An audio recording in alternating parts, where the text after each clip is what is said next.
Здравейте, дами и господа, аз съм Джордж Дивака и преди 10 минути спечелих първата си легендарна карта в Hearthstone.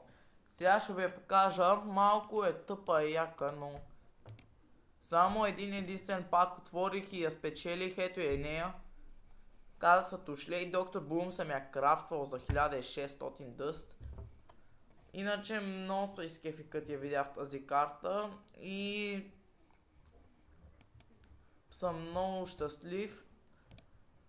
Ние освен това спечелих други карти, ето тази я спечелих, Огрия Warmol, спечелих Warbot, спечелих Rare карта, спечелих Micro Machine, спечелих и